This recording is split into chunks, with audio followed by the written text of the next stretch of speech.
Good morning, everyone, and welcome to the huddle. President Trump has a message to all European and Gulf countries complaining about the Strait of Hormuz this morning. Get your own oil. You heard me right.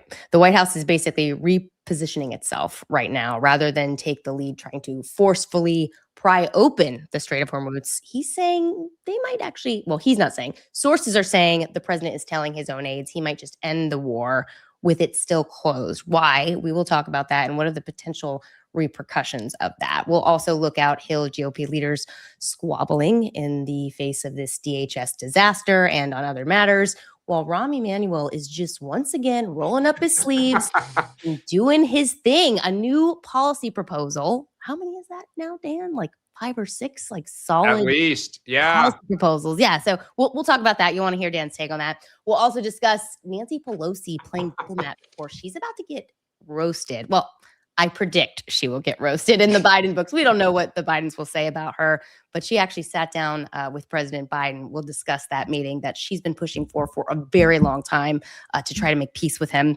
Plus a look at the president's presidential library, which, as you can imagine, is gorgeous, but in very Trumpian style, is very over the top. You'll get a first look at that as well. But first, just to say, thank you, Dan, for holding down the fort with Sean out yesterday. How are you feeling, Rachel? You're back. I'm good. I'm up and I'm moving, and I feel good. I'm ready. I maybe lost 5 pounds this weekend with my quick illness before my Florida vacation. So whatever, we'll get through it. But today, Sean is still out. We do, however, have Jill. Jill, we've Savage, upgraded welcome so much. Welcome to the show. Thank you so much. Yeah, I hate that Sean is still down and out, but very happy to be here because I'm sorry, like slow news day? No, this is the time in history where, like the kids would never, it's going to be a laptop or an iPad or whatever they're going to be reading on 100 years from now. Like these chapters are going to be thick. They're going to have a lot of learning that they're going to have to do about the times that we're currently living in. Well, lucky for them, Amen. They will have a large archive of the huddle that they can watch and digest all the political news. Guys, if you're not familiar with Jill, and most of you probably are, I mean, she hosted the mandate for the Blaze News. She was part of this their investigative team, and she was one of the people who cracked the story on Corey Mills. That is sort of the dark side of Corey Mills, perhaps you would say, Jill. Just give a little flavor of that story. Yeah, no, Corey Mills was viewed as a hero when we started doing our stories. We got a lot of pushback because, again, we are on the right. And Corey Mills is a Republican congressman out of Florida. He was best known for rescuing people out of Afghanistan and Israel after October 7th. And I met him, actually, when we were volunteering after Hurricane Helene in Western North Carolina. And it was a great day. I thought, man, this guy, he's going out there doing all these great things. No problem. But then at the very end of the night, we're on the helicopter ride back to the airport. We're about to leave. And nobody's asking the congressman on the first day, like, hey, tell us about your personal life. Like, what's going on? And he just offers up that he's completely single. There's absolutely no one in his life. And he's very lonely. Okay. Well, that was October. And then you can fast forward to February of last year when his live-in DC girlfriend called the cops for an alleged assault on Corey, where she told the police, my significant other for over a year has done X, Y, and Z. Yeah. And I was like, wait a minute. This guy was adamant. Like he was single. There was nothing going on. If he's lying about that, what else is he lying about? And I saw a tip, just somebody said, hey, if you think that's crazy, you should go look at his marriage certificate, which then this is where the investigation starts when I realized that Corey Mills was the officiant of his wedding, was an unindicted co-conspirator of the 1993 World Trade Center bombings. He is Mohammed al-Hanouti. He was the mufti of the Al-Qaeda mosque there in Falls Church, Virginia. And you can go down the Islamic rabbit hole if you want to. I've talked to 8 different people that Corey Mills himself told them that he converted to Islam. You can go through the stolen valor stuff where, there are questions about the Bronze Star. He claimed to be an Army Ranger. None of that was true. Or you can pick all of the women in his life where he had 2 living girlfriends at one time. He still was technically married. I think there were 2 other girlfriends at the time and was still asking more people out. That is the very high level overview of the Corey story. By the way, I'm awake now. Forget the espresso. Yeah, it's a lot. Yeah. By the way, still serving in Congress. Still serving, which is Florida which is 7. just, quite amazing. Ethics Also, violations, they're looking into him. Like, there's so many things. What did they say in Seinfeld? Was I not supposed to do that? Yeah, was that bad? Yeah. Is that wrong? Fun fact about Jill, former sports reporter here, guys. So all of you in the chat who always give me flack for not knowing about sports, Jill's got me covered here. So I'm just going to let her and Dan take it away on that. But Amen. Before we jump into the day book, a quick note about All Family Pharmacy, which I should be calling more frequently. Clearly, Dan. Yeah, I mean, I'm not even sure why I'm doing this one, because if anyone can attest to the fact that when they're sick and they don't want to move, they can't get out of bed. I mean, imagine if you're by yourself or your significant other's out at work and you are having a bad day, getting in the car, going down to the pharmacy, waiting in line. I mean, just absolutely miserable. It's not fun when you're feeling well. So All Family Pharmacy, though, can help you with that. You simply go online, you fill out a short form. It's reviewed by a medical licensed professional, and they send it directly to your door. What could be better, especially, again, when you're not feeling well or someone else in your family is suffering from similar things. Again, pollen season's about to start. We have multiple kids here who have severe pollen allergies. Not fun. Got to start it early before things get too bad. So go to allfamilypharmacy.com/huddle. Again, allfamilypharmacy.com/huddle, and use our code huddle10 for 10% off. Awesome. Thanks to All Family Pharmacy, really to the rescue this season. Okay, let's look at our daybook before we jump in. It is Supreme Court Opinion Day. Now, tomorrow, guys, I believe is when they are looking at the birthright citizenship argument there. Thoughts on where that's going to go? Jill, do you think they strike it down? I mean, at this point in time, I think it would be a very tall task. And I don't know that anybody in DC is up for grandiose changes. So if I had to just guess, I would say no. I think it just remains as is. I don't know. I still wonder if they try to find a way to split this. I think the other thing is, do they, what comes today? We keep talking about it. Does the Voting Rights Act decision get dropped today? I mean, any day now. So we could have speaking of Jill's, these are wild times. Could get even wilder at 10 a.m. today. Yeah, that would be interesting. 8 a.m. Well, just happening just now. I wasn't watching it. Did you have it on the background, Dan? I did. Okay. So Secretary of War, just very quickly, and General Kane were briefing on Epic Fury. Hegseth went to Middle East. He went and visited the troops, and so he was talking about it. Okay. It was kind of awkward because he kept talking about let us finish the job, which, we're going to talk about Trump here, but we already won, Dan. Well, but the decider is Trump. So the idea of he kept reiterating the troops want to be able to finish the job. Democrats don't have a say in that. So I'm not sure who the audience was, other than that it sounds like a good line, but. We should also flag that the Financial Times, obviously getting a lot of a buzz for this story they published yesterday about Hegseth's financial broker apparently inquiring about a multi-million-dollar investment in a major defense company just ahead of the war. I should note here, of course, that Sean Parnell, the Pentagon spokesperson, said this whole story is false, but that is something that is sort of percolating. Financial Times claims 3 sources. 3 sources, yeah. So that is somebody's not telling the truth.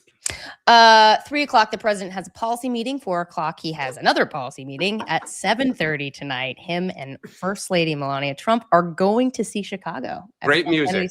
Now, this great music. I can gaggle about all day. I mean, that I'll let you handle that part, Rachel. Yeah. The name of yeah, it's got great lips. Okay, I'm gonna move it. I did not have that on coming into the show that you would be singing and we'd be doing Chicago. I know all the words to every song of Chicago. Rachel, what is your favorite Broadway play? Do you have one? Ooh, that's tough. That's really tough. I don't know that. I will say the one I was most emotional to see. I cried the whole time I watched Wicked in person. Really? Yes. I don't know. I'm a dancer. I love music. Not Les Mis, not pull them together. Yeah. Okay. No, I like Les Mis. This is a little heavy though. Trump loves Les Mis. Anyway, we'll continue on. Just a housekeeping note that I don't think we've mentioned this, Dan, but guys, we're going to be off for spring break recess on Thursday and Friday and Monday of next week. Just so you know, if you come in to watch the huddle, we will not be here. So keep that in mind. All right, guys, let's just jump right in here. So start with Iran. So I asked this a couple of weeks ago. Can we actually end the war without reopening the Strait of Hormuz? And the reason I did that was because there were a couple really well-sourced reporters that had that in their copy, just without question, that no, we cannot end this war without reopening the Strait of Hormuz. But this morning, the Wall Street Journal has this story up that the president's telling aides he's willing to end the war without opening the strait, that there is this concern that if they try to forcefully reopen it, it's going to drag things out. And the White House is very much committed to this 4 to 6 weeks time frame. And if you do the math, I believe 6 weeks is next Thursday, and they are like hell-bent on getting us, to stay in this time frame. This morning on Truth Social, let's bring up this element, first element here. The president is basically telling other countries, like I said at the top, get your own oil here. I'll read it real quick. All of those countries that can't get jet fuel because of the Strait of Hormuz, like the United Kingdom, which refused to get involved in the decapitation of Iran, I have a suggestion for you. Number one, buy from the US. We have plenty. Number two, build up some delayed courage, go to the strait and just, capital letters, take it. Sure. You'll have to start learning how to fight yourself. The USA won't be there to help you anymore, just like you weren't there for us. Iran has been essentially decimated.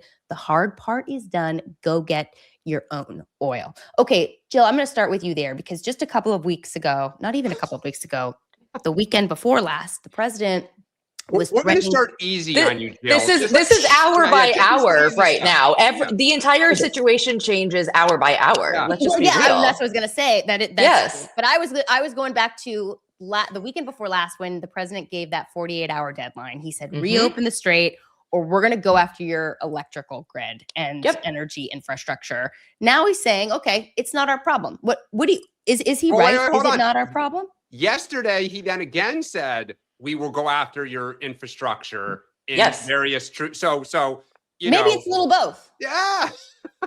So what do you make of this? But the problem is, right, when you're trying to make a deal with a country who's like, oh, you're going to go after our civilians? Yeah, we do that too, right? You have to have leverage on them. Now, if you're Iran right now, your Navy has already been taken out. You can't go through and have any air support. All of that is done, right? So you have to think about where they are right now. And the only little chip that they have on the table, which is not little, which is the entire global economy, is the Strait of Hormuz, which they are very effective at keeping. Now, if you're following along at home, if you're a busy mom and you have sick kids and you can only get a couple of headlines, well, what do you hear from Donald Trump? Well, you hear that it's done. We've already won. We have lots of alternatives. We're ahead of schedule. Does any of that actually coincide with what we're seeing day to day? Now, there is that, school of thought that Donald Trump is going out there right now and just saying, okay, I'm going to say all of these things to the public so privately I can have separate conversations. I look at it and I just think my biggest thing is when I was a sports reporter, all of the people that were on my, football team every weekend when we would go out and broadcast games, they will tell you that my favorite topic was like the dollar's the world reserve currency. And I think that's really, I'm not joking. They will back that up 100%.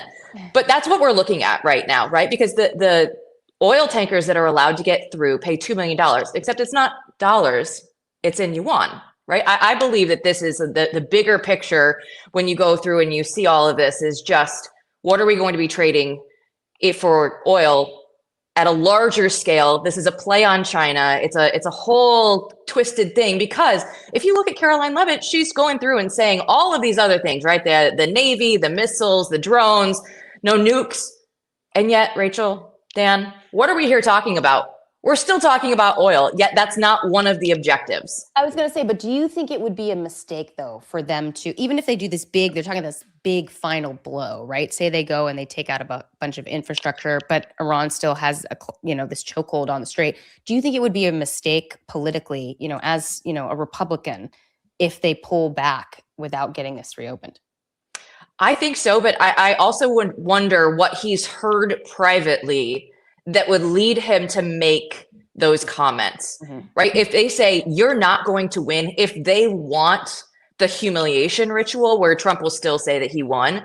But if they want to say, you need to leave and we're still going to control this, and that's the only way that we will even talk to you and negotiate potentially opening the strait, I have to think there has to be a piece that we're missing, because Dan, nothing in this puzzle would make sense as to just say, oh, sure, we'll just walk away without the Strait of Hormuz being opened.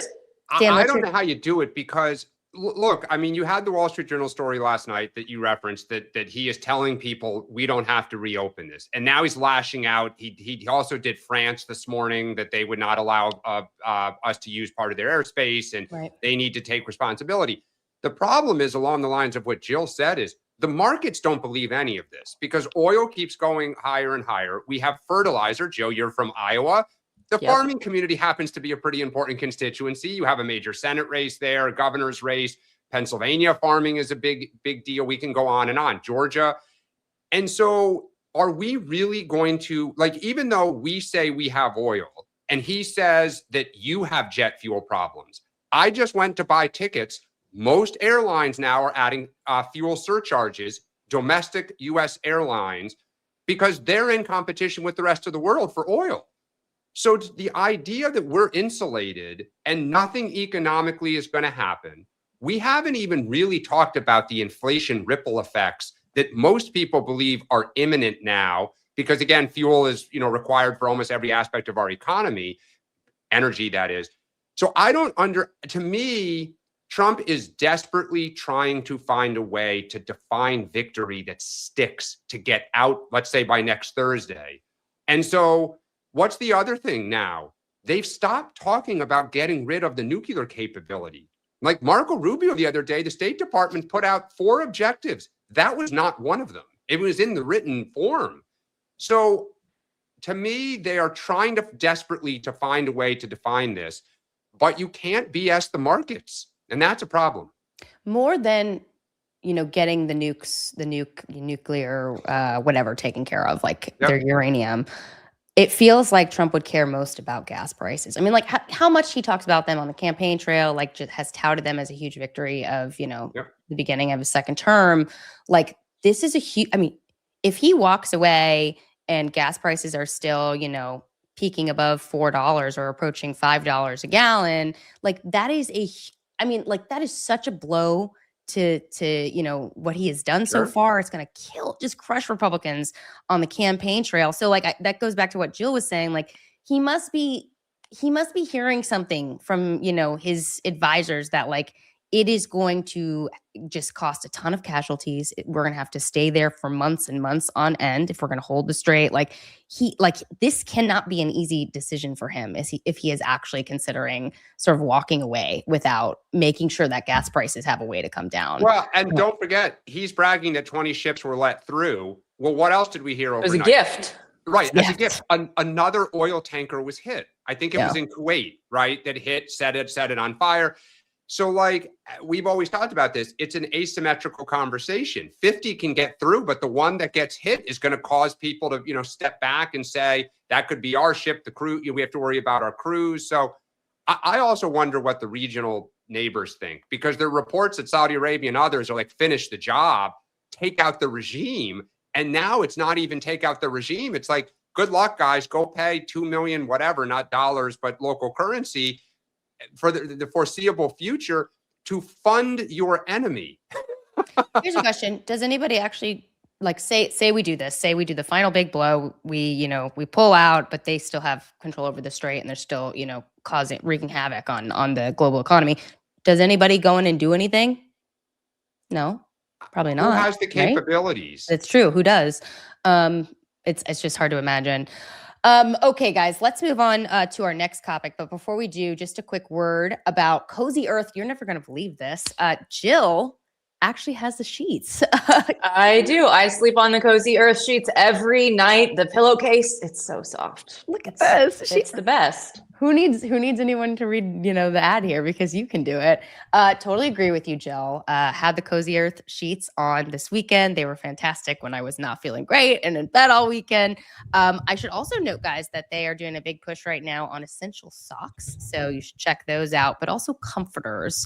I am about to do a deep dive into their comforters because I currently am still using the linen one that I have complained about before, and I just want to get I can only imagine a comforter with the same feel of those sheets. Again, they feel like butter, just super soft, and silky and cool to touch. We're getting to that point of the year where it's about to get warm pretty soon, so you're definitely going to want those. Go to cozyearth.com, use our code HUDDLE for up to 20% off. They're fantastic. And Dan, you might be wearing Cozy Earth right now, correct? I am. I actually have them on the. I will spare people from the horror, but I have them on the bottom, and they are super comfy as the weather's getting warmer. So, yep, we've made the switch in my own closet here. Awesome. All right, let's talk about Republican infighting. So, Republican. Rachel, wait, hold on a sec, because we're being told, people have said the U.S. airlines cannot add a fuel surcharge. You are correct. Instead, what they are doing is raising other fees and telling investors it is due to fuel charges. So thank you for technically the bill does not say fuel surcharge, but the charge increase for things like bags and other things they are saying is related to fuel. Thank you for your attention to this matter. Thank you. We have some pretty dedicated folks. That's all right. I mean, here. But it's not just fuel. I mean, we talked on the show also fertilizer, food prices. I mean, like it's just everything. It's a great Everything's about to go up if we don't get this straightened out very quickly. Yeah. All right. So back here in Washington, Republican leaders are squabbling. And I mean, this is noteworthy because Republicans are always infighting. I mean, I've covered Republicans for over a decade, and that's one of the most interesting things about covering Republicans is like they're very blunt about what they think. They're not afraid to fight in public. But when it comes to the leadership ranks, you don't often see this happen. I mean, John Thune in the Senate and Mike Johnson in the House, they have really tried to sort of paper over any differences they've had. I have written about them being on different pages last year for the big, beautiful bill and got many angry calls for highlighting those, those separate points. But right now they are out there. I mean, Speaker Johnson completely rejecting this Senate DHS bill that has this carve out for ICE and other immigration enforcement measures.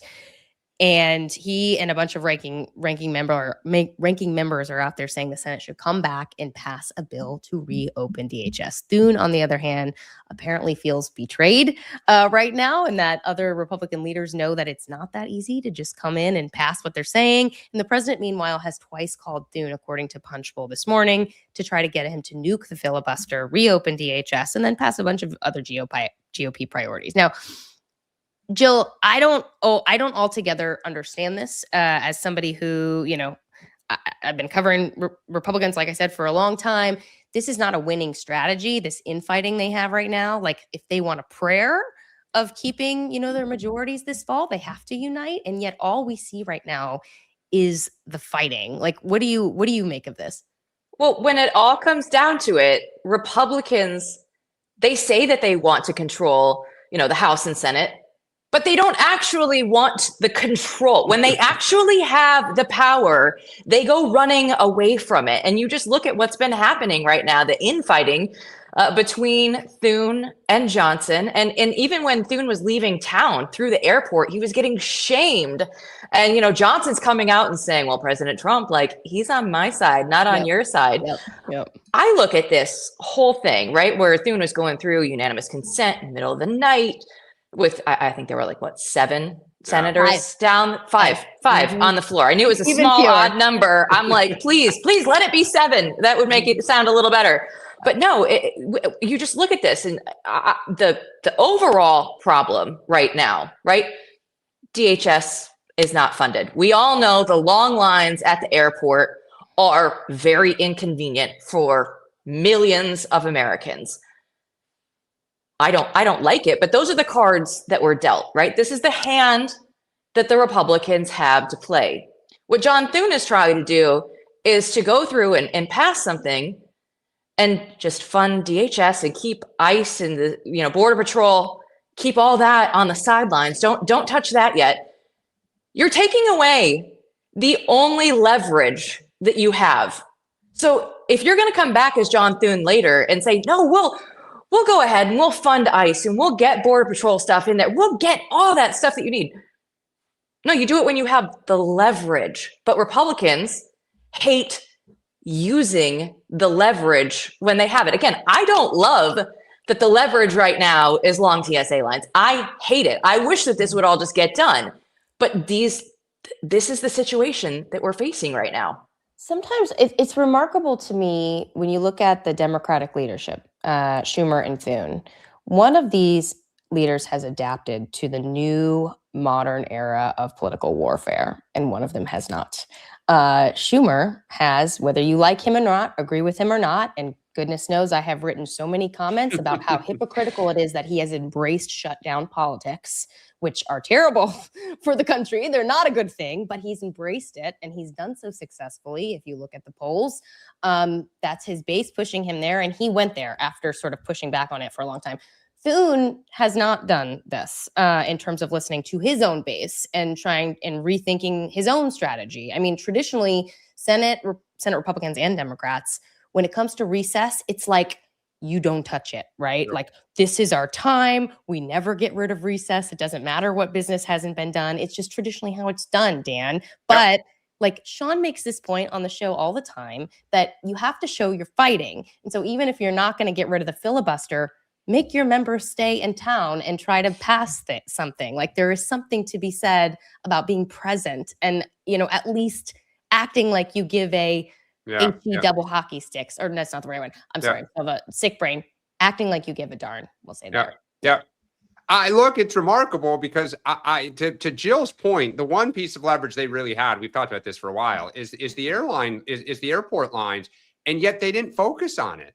And by the way, what is Trump supposedly railing to Thune about? Not reopening DHS, but the SAVE Act.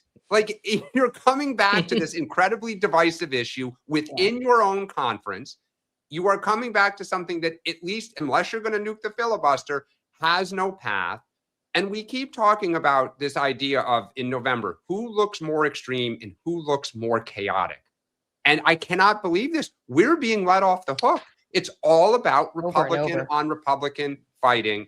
It is the chaos in the Middle East. It's the chaos at home. It just feels like things are spinning out of control. And yet Trump's focused on the SAVE Act. And so as a Democrat, I think it's amazing. And I think it's a gift for us. But I think I said it last week, and you guys, Sean kept criticizing me. What does this all come back to? Trump has got to pick a team. Is he on Team Johnson? Come out and say it publicly. Or are you, as Thune claims, you were on Team Thune last week until you realized the Freedom Caucus didn't like it, you switched sides. If Trump weighs in and says, gosh darn it, we're in the middle of a war, this is what I want, the other side will not go to war with him. But as long as this is in private, both sides are going to continue to do this. This is exactly. Well, Dan, he was Team Cornyn, and now he's probably going to be Team Ken Paxton. So just like wait a week, and you'll get a different answer. Well said. I mean, look, like he did the same thing with the big beautiful bill last year, because it was a very inside the beltway sort of process sort of story. But there was a question about, do we do 2 reconciliation bills or do we do 1? The Senate wanted 2. Lindsey Graham was pounding the table. We're going to do 2. The president's on board with this. Mike Johnson was like, no, I can only get the votes for 1. This is going to be a very difficult hurdle. We can only do it once. And you couldn't, for a long time, you couldn't figure out where the White House was because the president didn't want to take sides. He didn't want to referee. He just wanted them to figure it out, and then he would bless it. The problem is sometimes he has to come in and, lay the law down for these guys. The question I have is, what is something that is easily attainable, maybe not easily attainable, but attainable in the next couple of months that can actually get Republicans, get them out of this funk right now in terms of getting them back together, unify them? Is there some sort of bill they can't pass the SAVE Act? We've already talked about that. I know the comments are going to go nuts because a lot of people support the SAVE Act. But hold on a second. But you could if you nuke the filibuster. I mean, that's what they're focused on. I guarantee they will not. I just know John Thune. He's not going to do it. I'm not endorsing it. I'm not unendorsing it. I'm just saying, knowing the man, he's not. You think there's a 0% chance? I wouldn't say 0. This is the age of Trump. He's the most powerful leader we have seen in the modern era. I would say maybe 15%, 20%. I don't know. What do you think? Is it higher? I don't know, but your question of what could they do? What can they do? Yeah, I don't know.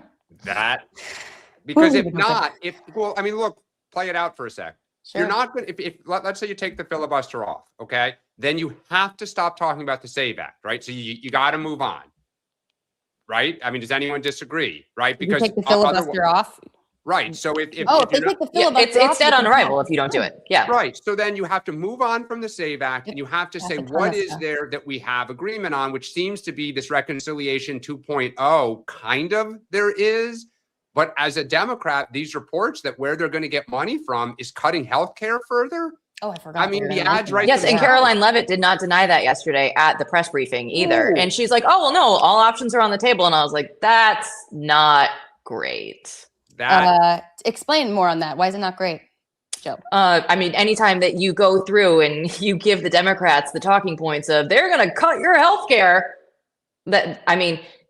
and for what? For and that's going to be every Iran. single commercial that Yep. you see across the country, because fear tactics, whatever they are, this is what DC does. They are going to exploit that to the max. Well, Correct. the other thing is, in the first big, beautiful bill, when they did do healthcare cuts, and they very much framed them as going after waste, fraud, and abuse. Well, if there was a, $200 billion worth of waste, fraud, and abuse, just very easy, sitting there to pluck, they would have already plucked it, right? Don't you think? So like that's a lot of money. I mean, those are, Well, and don't forget what you're cutting it for. You're Right. cutting it to fund the war with Iran. And just like it was devastating to say $300 billion to Ukraine, and a lot of Americans, not just Republicans, but a lot of I go back to when Kamala Harris was on Charlemagne the God in October of 24, and the caller comes in and says, "Why are we spending another $20 billion in Ukraine when we can't get good drinking water here in Flint, Michigan?" And to Jill's point, those ads write themselves. And another thing I'll say I'm sure there's a lot of watchers of our show who would support seeing more healthcare cuts. But the challenge there, and I mean, Sean always talks about you have to win if you want to legislate, if you want to pass policy. And just go back to 2018. I mean, Democrats, they already have a potential wave building, right? But back then, after, Republicans tried and failed to repeal and replace Obamacare, they flipped more than 40 seats specifically on healthcare alone. Yep. So this is why, I was talking to a bunch of Republicans on the Hill in January. I wrote this column for the Washington Reporter about how a lot of Republicans privately were saying no more reconciliation. They don't want to touch it because they were afraid Republicans, conservatives would try to tuck in healthcare cuts, and they thought it would just absolutely, decimate them ahead of the midterm. So there are political concerns that you have to worry about. There's one way where it might actually work, because we've seen Scott Bessent come out and say, basically, we need you to help us cut all the fraud and the abuse that's happening within all of the systems across the country. Now, if you can go through and you can show, well, this money is tied directly to this fraud in Minnesota, California, wherever, right? Pick the city that you found the fraud in. If you can relay that information to the American people, like, no, this isn't just your bank account. This is coming out of this specific thing. You have to be able to point to that and tell them that you're not messing around with, the entire system writ large. Let's move on to Rahm Emanuel being just everywhere. So a story just posted on Axios a couple hours ago. Rahm Emanuel announced his plan to divert ICE money to community college. It's basically proposing taking 20% of a $39 billion fund that the Trump administration had on ICE detention centers and moving it to community colleges. He says that the priority for Americans should be education, especially with AI poised to sort of disrupt the job market. Now, this is just like we mentioned at the top, this is just the most recent proposal that he has rolled out more than any other 2028er, Dan. He is putting pen to paper and actually putting specific ideas out in the ether here. Yeah, and he also wrote a great op-ed in the Wall Street Journal that was printed yesterday afternoon that was, and I've talked about this before, the party for the midterms cannot just be opposing Donald Trump and talking about investigating the Trump family. We have got to have a proactive agenda. And I said in 2006, it was the 6 for 06. What were the 6 things that we would do if we got power back? And Rahm's message, I think, is absolutely right. And he talks about kind of 80-20 issues that we should try to rally around. And now he is putting out this thing that says money should go from ICE detention centers, which we talked about last week. Even in red America, they don't want these ICE detention centers in their neighborhood. This whole fight in Arkansas that's going on right now, not to have these ICE detention centers in their neighborhoods. So what a great talking point. Put money towards working class community college scholarship programs. Beef it up. Right now, you're making Republicans say this goes to the Iran and healthcare cuts. ICE is not popular right now. The detention centers are not popular. Defend that. This is where Rahm is a genius. This is why, he would ultimately make for an amazing candidate. He finds your weakness, creates our 80-20 issues. And if you're on the right in the Democratic Party, or you're a AOC flame-throwing progressive, you can rally around that statement. So it's very smart what Rahm is doing. He's leading, right? He's not trolling, which is, I tip my hat to Gavin Newsom, but he is doing something where you can say, aha, this works for us. I was going to say, you're saying it's a strength to call out pulling money from ICE. I mean, part of me wonders, can that be, I understand where we are in the political, where we are in politics right now. But even just a couple of years ago, the idea of this would be defunding ICE to move it toward healthcare would have been very unpopular. Defunding ICE would have been very unpopular. And I understand that is not where we are today, given the politics, given Minnesota, given everything that has happened this year. But at some point in a few years from now, the pendulum will swing. And I do wonder if that, the notion of pulling money from ICE, would it have been a stronger proposal if he wouldn't have proposed to pull it from ICE? No. Rachel, it's an 80-20 issue against ICE right now. This right is now. Right now. Okay. Mm-hmm. You play, as Jill said, you play the hand that's dealt. For sure. Right. And this is where MAGA cannot accept. I'm looking at the chat. They just think ICE is an 80-20 issue for them because a year and a half ago it was. Because it was for so long, and it traditionally is, except right now. Except for when you murder American citizens in the street, it becomes a problem. Go ahead, Jim. I think that the difference between the Democrats and Republicans on this is the Democrats know that they are going to go after their 80-20 voters. They aren't going to waver on that whatsoever. They're going to say, this is our position and we stand by it.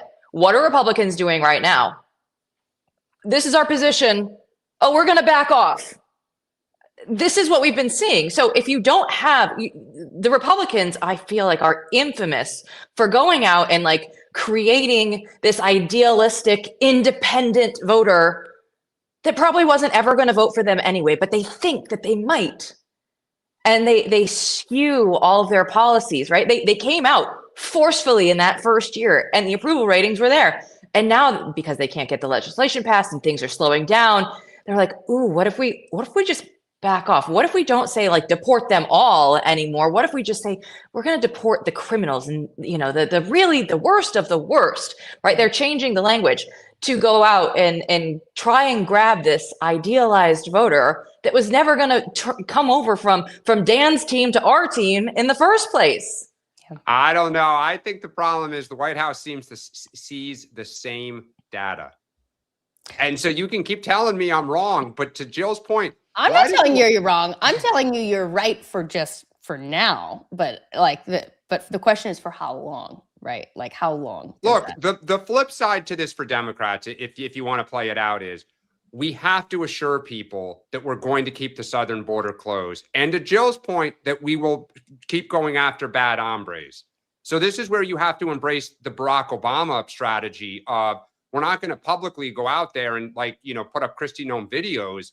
But hey, if you give us power back, we're going to keep the country safe. The question turns to, what are you doing about the 20 million that are here? And again, the White House sees the same data. That's why James Blair is telling them, don't talk about deporting landscapers and, hairdressers, focus on bad hombres. Speaking of some of Rahm's other policy proposals, banning social media for for kids under 16, blocking all federal employees and their families from betting on prediction markets, mandating that all federal office holders across all three branches retire at the age of 75, all pretty darn popular policy positions, Jill. And they're not a right-left thing, right? Meaning within our party, because again, what do we always talk about? The left and the right are fighting and they're having all, no matter where I am on the Democratic spectrum, there's nothing there that I would say, no way. I was going to say, do you think we'll see some Republicans embrace some of these at different points?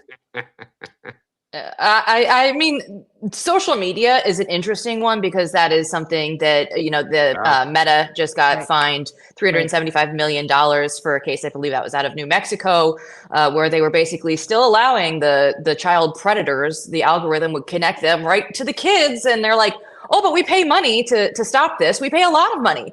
Well, but if your algorithm's still getting the predators connected with the kids, then you're not doing enough. So I think that there's something potentially there. But Dan, you mentioned I'm from Iowa. I haven't seen Rahm Emanuel. If you're going to run for president, you have to make your way through the great state of Iowa. I know that he's been out in New Hampshire. I've seen him out in Michigan before.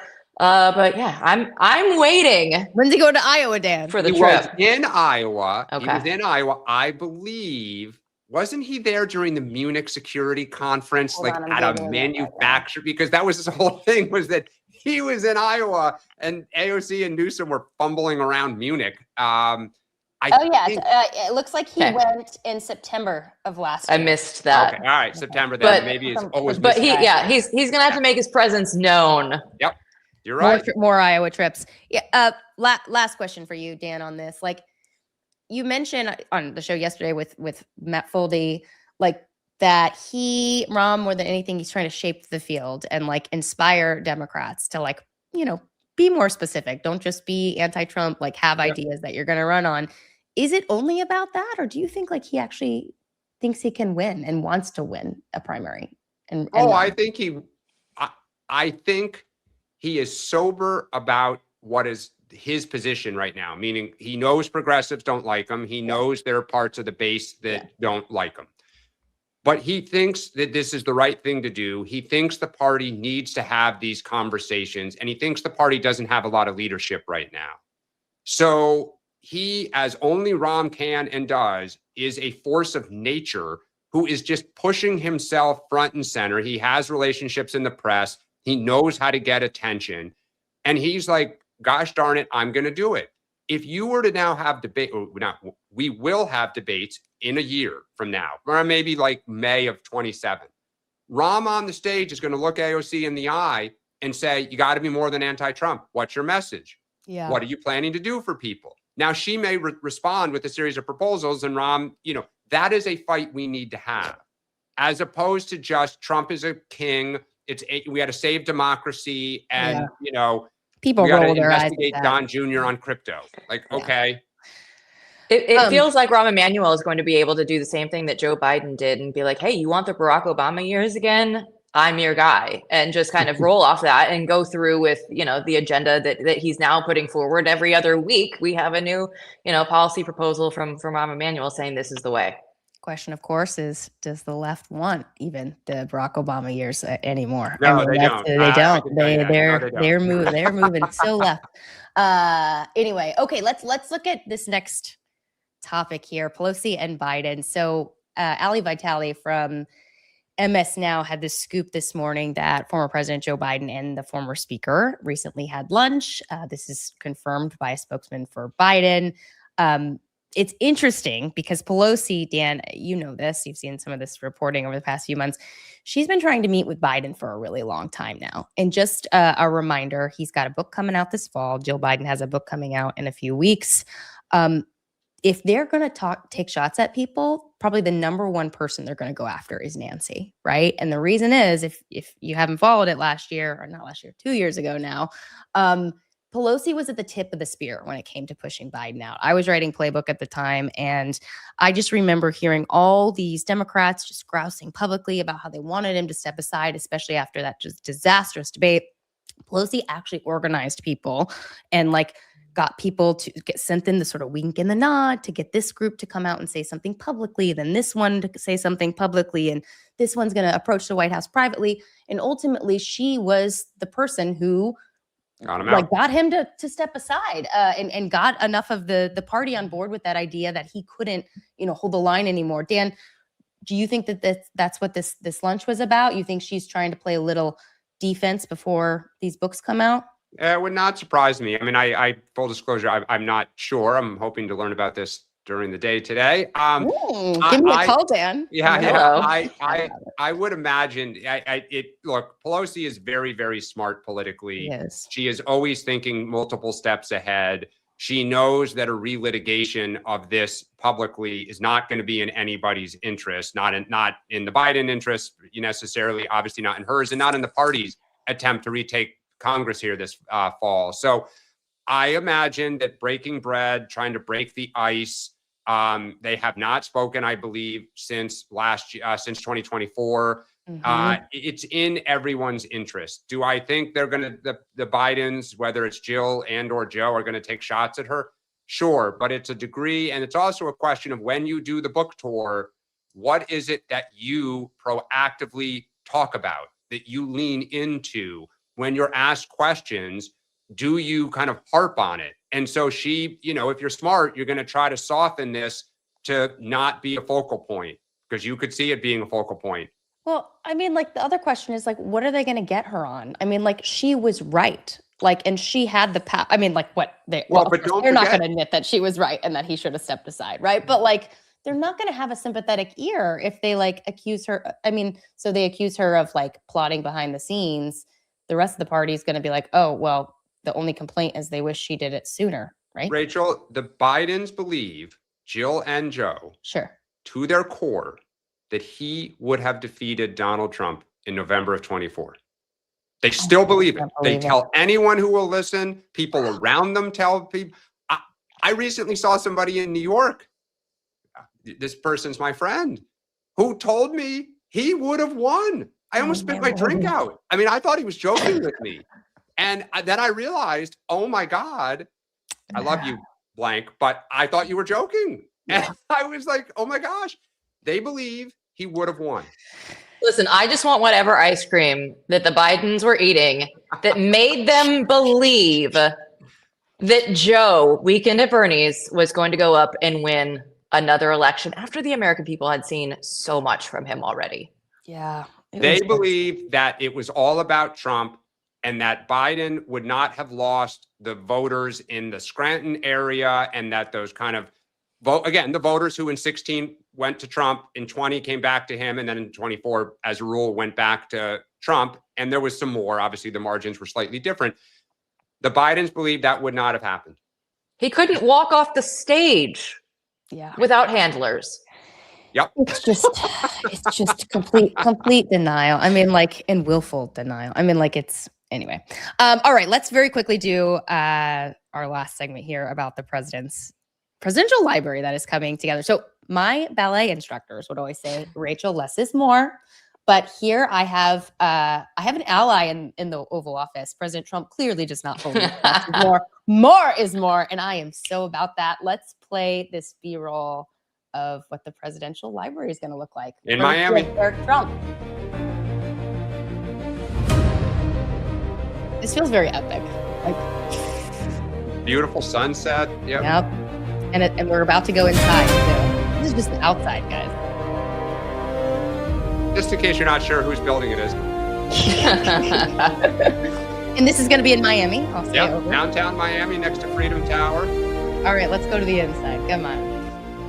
The inside is pretty incredible too. Okay, now we're starting to get there. There we go. Oh, there it is. There's Air Force One. Is that the one from the gold escalators apparently everywhere, but of course, gotta have it. Oh, there it is. There you go. Golden escalators. I like the black tie, by the way. People around there. The auditorium, gold statue of Donald Trump, and a rose garden, a ballroom. Yep, there you go. There's the ballroom. There's going to be a mock Oval Office as well. There it is, the mock Oval Office.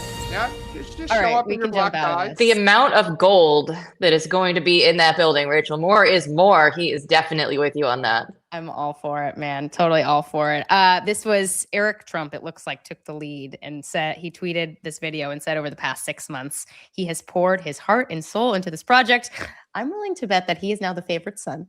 I don't know. What are you guys' thoughts on it? I actually think it's beautiful. I mean, look, obviously it's a super well done video. It's gorgeous. Look, a couple things. One, it is classic Trump. It is big. It is bold, and by reports from the Trumps, it is going to mix the library with business. It is going to have an office component. I think it's going to have a hotel component as well. I'm a little surprised from a security standpoint. You would want a giant tall tower. I mean, it does kind of harken back to 9/11 and stuff that it might become a target. And of course, if you've ever flown into Miami International Airport, depending on which way you take off, you come right over. I used to live in Miami, right over downtown, right over those buildings is the flight path. But look, it's beautiful. I'm sure it'll be gorgeous and it'll be a spectacle. It'll be a thing. Yeah, Dan, it definitely reminded me of a New York building. As soon as you see it, you know it. And of course, Donald Trump, he's going to turn his presidential library into a hotel. Of course he is. You go back, you play the greatest hits, you do what you know. That of course is what he's going to do. But the thing that I look at, and I'm like, of course, Air Force One, right there, front and center. You can see it. And he's like, if Ronald Reagan has that in his library, I am going to have it in mine. And I don't fault him for it. I mean, I've been out there at the Reagan Library. It's awesome. Walking through Air Force One. It's really cool. So Donald Trump, he can't be outdone by anyone. He's going to have to at least match whatever he sees and then raise it up another level. So he's like, here's your beautiful ballroom here. You know, just the list. If we actually listed out all of the features that this is going to have, is going to far surpass any other presidential library. And let's just the way Trump wants it.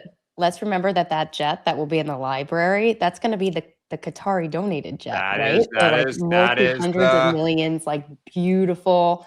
Man, whoever the next president is going to be like, can I please keep that, please? Well, can we go to, I mean, just this is so snarky, but the reported stories about the downsizing of the Biden library, and now to Jill's point, the gigantic, literal, skyscraper tower to the president.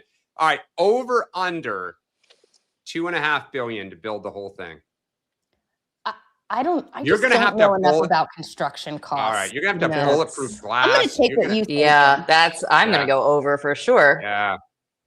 Very good. And he's doing this right now while, Obama is, the presidential library for him is in the news and the pictures are going up and everybody's like, what?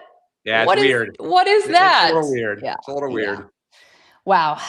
What a split screen there. Okay, guys, let's take some questions, especially because I see there's some people in the chat who have questions for Jill, which is great. But first, we'll do some Twitter. Okay, question. How does the Swalwell files released compare to the standard set by the release of the Epstein files? Is the new standard to release evidence even if not found guilty? Great comparison. I know Eric Swalwell sent a letter to the FBI from a lawyer saying cease and desist. I don't know. That's a great question. Obviously, Epstein was of national, interest, let's say. There's also the fact that the president, the sitting president's name is in there. I don't know. I mean, the Swalwell case, the only reason they seem to be doing it is he's running for governor. He's also a big pain in the president's derriere for sure. But no, it feels like the standard is changed now. Just release, even if people are not guilty in the matter of transparency. But I don't know. Good question. Jill, any thoughts, or we'll take another one? Everything that you guys just said, I don't have anything different. Great. Let's take another one. Okay, here's for Jill. How about Michelle Tafoya? Am I saying her name? Tafoya for Senate in Minnesota. I like it. I've watched some of her stuff. I know Michelle. I've talked to her a couple different times, interviewed a couple different times. She has the natural ability to communicate, and she's fearless in that regard. And I think that if you're on the Republican side, you need more people that can articulate the Republican messaging, because I think that is one of the weakest points that we have writ large. I think that Donald Trump is his own universe. His people are his own thing. But when you go to the general, who's going to be your representatives, we need better people that are willing to go out there and just clearly communicate. There you And go. she's definitely one of them that will do this. Let's take another question. Here's another one for you, Jill. Republican lady. She's one of our frequent questioners here. She's fantastic. Question: is Iowa really important anymore, given the caucus debacle from some years ago and the drive for diversity in the nomination process? Good question. But listen, if you go on the Democratic side, they can't figure out who a winner is in Iowa on the Democratic side. On the Republican side, we still can. And it's an interesting question, because I do believe that the people of Iowa, they take their jobs very seriously. They do pay attention. They want to know. They go out and support and figure out, I grew up going to the Iowa straw polls, and they have so many different events. I don't think that if you put that in another state, that it's going to necessarily get the same sort of support, if you will, because I think that even at that early stages, there's so much that's going on, and I feel like a lot of people across the country are just like, just get it done with, just get it over with. Tell me what's happening. Dan, what do you make? I am not a fan of Iowa and New Hampshire. I'm not a fan of any state or states permanently going in the front, because I think it creates basically an industrial complex of, like, the number of ambassadors and cabinet appointees from Iowa and New Hampshire are so disproportionate, but it's because it's become big business in these states. The ad buys that start, a year and a half out, the state parties rely on the funding from the candidates buying their lists. It's a sense of entitlement. And whenever someone tells me no one else can do this, I think you've never given anyone else a shot. So to me, I would rotate this. I would rotate it around the country. Like, I wish if I were a Democrat, I'd sit and say, what states do we have to win going forward? We probably need to make headway in the South. So I'd say maybe Georgia, North Carolina, when I think about the census coming up. I'd rather our candidates have to go campaign in Georgia for 2 years, understand Georgia, understand, the different constituencies, the local economies, than going up to New Hampshire again and sitting around up there, talking to people who feel like, you should come to my living room 15 times and give my son a job and give me a job and invite me to state dinner. It's like, it's the price of doing business with me. I hate that about them. Just to be honest, I don't like it. I always love the Iowa State Fair, though, man. It's the greatest. You ever been to the Texas State Fair? I mean, I haven't. They do big fairs. Like, it's not the same. I lived in Texas. It's not the same. It's no comparison. I look at it and just say, the Iowans themselves would be totally fine without having all of the ad buys, because they cannot get rid of those commercials fast enough. Now, again, the people that are taking the money in would love it. The people that are living in the state could do without it. Not so much. Okay, fair enough. Let's take another question. Okay, Thune will bring the vote on the filibuster question. Will be, can he get the votes needed? No. Anyone want to add? Uphill climb. Uphill climb. I really don't think so.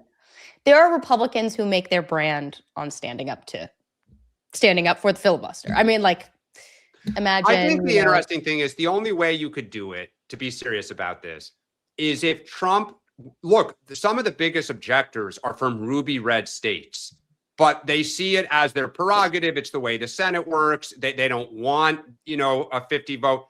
If he truly went to war, Trump did, against, like, I think it's Senator Hoeven is being quoted as like, no, the filibuster, if it came down to Hoeven versus Trump in North Dakota, Trump's batting average is pretty good, but he would have to systematically go to war against probably a dozen Republican senators at a time when you have a real war and all these other issues, and you're not likely to retain the majority in the House and now maybe the Senate. You got to pick your battles, but it is possible. But man, he'd eat up all his capital. But then you see Trump uses his capital on foreign policy.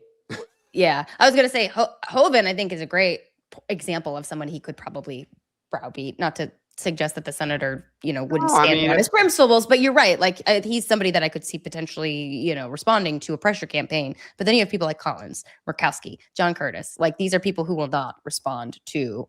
I agree with you. Yeah. Okay. Good question. We're at time. I was going to say, should we do one more? Maybe. Do we have one more? Maybe? Okay, Sure. one more.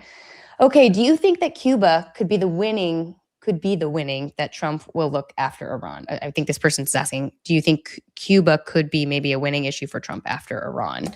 You know, Yeah. we didn't talk about it today, or yesterday, but the Trump administration has allowed 2 Russian oil tankers to go into Cuba, which is totally weird because it helps the Cubans and alleviates their struggles a little bit. It's so bizarre. If the Russians can now provide oil to Cuba to allow their, economy to kind of not totally collapse, maybe that suggests that these private talks that have been reported on in recent months, because it sounds like we are talking to somebody very, very high up there about some sort of regime change, transition, something, new leadership. And if it feels like Trump could say, look at my kindness to the Cuban people. And Caroline Leavitt said yesterday, she was asked about that directly, if this is going to be allowed with the Russian coming in and helping Cuba. And she's like, it's a case-by-case basis. And that's all she would say. Not, yes, we support it. Not, no, this isn't going to continue. It was, I'm going to kind of just stand here, steer clear. And if Donald Trump decides that he wants to go into Cuba next, we aren't going to have any of the bad headlines. Sounds like a good reporting target right there. All right, guys. Well, we are at time. Thank you, Jill, for joining us. Thank you, Jill. I was looking up some of the your Corey Mills coverage before, and there's a podcast, The Dark Side of Corey Mills. I'm going to listen to it today. Everybody else should. Just to get the backstory on that. If you're a there's a lot there. It's a deep dive. There you go. Well, thanks again for joining us. We will be back tomorrow at 8:30. Thanks all. Have a good day.